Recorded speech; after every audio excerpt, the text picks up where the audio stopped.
Bonjour à tous, bienvenue pour cette émission Place des entrepreneurs avec le soutien de la région Sud et de Kedge.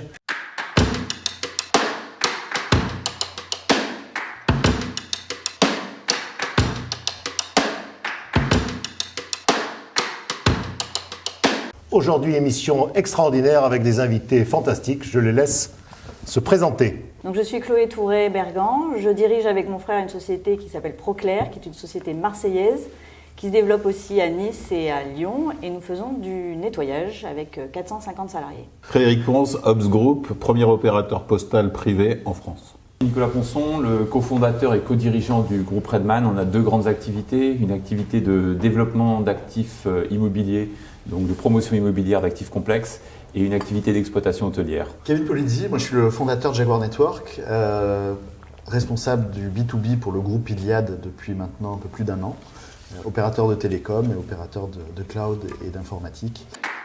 D'abord, première question, comment ça va au niveau santé déjà? Le nettoyage, c'est une activité qui ne s'est pas arrêtée. Donc aujourd'hui, très fatigué. Et des équipes très fatiguées aussi. Mais sinon, le moral est quand même très bon. Globalement, les équipes vont bien. On fait en sorte que nous, notre métier, c'est un métier quand même où on est comme beaucoup plus au bureau, donc pas de charge physique. Pour autant, on sent qu'il y a une forme de lassitude et le deuxième confinement a eu d'une certaine manière une force de l'habitude, ce qui fait qu'on l'a vécu de manière moins impactante au début. En revanche, une vraie lassitude sur la durée. Et c'est même étonnant de dire ça, mais moi j'adore cette période. Enfin, personnellement, je trouve que c'est hyper stimulant, c'est compliqué. Et parce que c'est compliqué, c'est stimulant. Et on fait bouger le groupe comme jamais on a réussi à le faire bouger. Mais vraiment. Je crois qu'on revient aux fondamentaux. C'est un accélérateur de transformation. On parle toujours de la transformation digitale, tralala. Non, c'est une transformation RH, c'est une transformation humaine, c'est une transformation de société. Et sincèrement, on est juste en train de vivre un changement d'époque absolument pharaonique. Donc quelque part, vous le vivez en tout cas mieux que la première crise? Au premier confinement, on voyait les Italiens qui avaient 2-3 semaines d'avance sur nous. Choc, le premier. Et nous, clairement, chez Jaguar Network, on a anticipé en se calant sur l'Italie. On a basculé les équipes en télétravail 10 jours avant que le président l'exige. Ce deuxième confinement, il est beaucoup plus fin dans son management. On manage vraiment une crise, mais je crois qu'on la manage tous ensemble et c'est peut-être la première fois qu'on est capable de dire que tout le monde est aligné dans la même direction.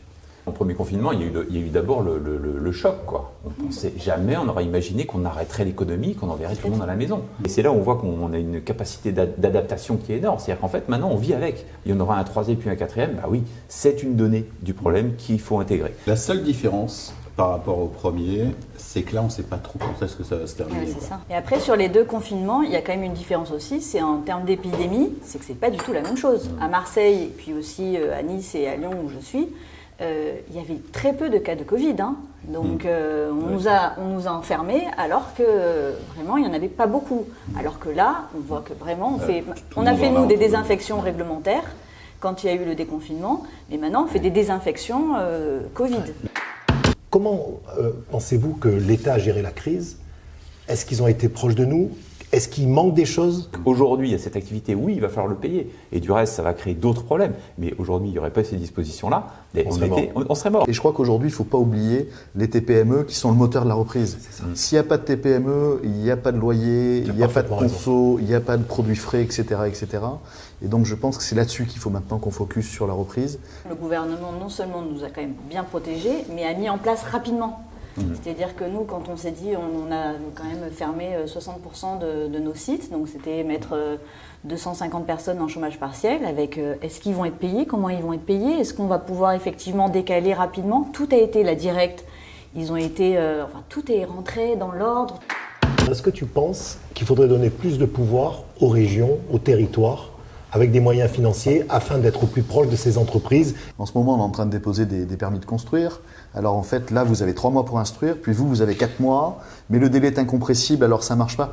Il faut qu'on mette fin à ça. Guichet unique? Pendant ce temps, les Chinois fabriquent des iPhone 12. Enfin, il faut qu'on revienne aux réalités. On va se faire dévorer. Enfin, il faut qu'on redonne de l'espoir, il faut qu'on relance l'économie. Enfin, on a vraiment On a un rôle essentiel. Les entreprises ont un rôle essentiel dans l'avenir du pays. La crise sociale elle va arriver aussi par la non prise en compte des contraintes des TPE, des PME sur le territoire. Une des grandes réponses de sortie de crise, ce sera comment je trouve des nouveaux clients quand mon magasin est fermé. Ça, c'est pas uniquement accessible aux grands groupes, c'est accessible à tout le monde. Revenons à un sujet qui est très important pour moi, c'est 2022-2024. On va tirer notre épingle du jeu grâce aux désinfections, mais après il n'y aura plus de désinfection. Et est-ce que le récurrent va redevenir comme... Là, c'est la question qu'on se pose. Est-ce que le récurrent d'hier va redevenir le récurrent de demain, quoi? Il y a un truc fondamental, c'est qu'on est en train de réinventer nos métiers et notre avenir.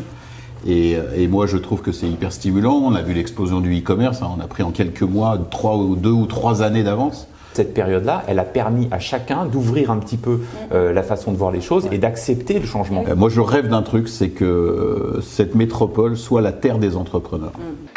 Encore merci à vous tous Merci à vous. d'avoir été présents ce Merci. matin. Et prochaine place des entrepreneurs lundi matin. Super.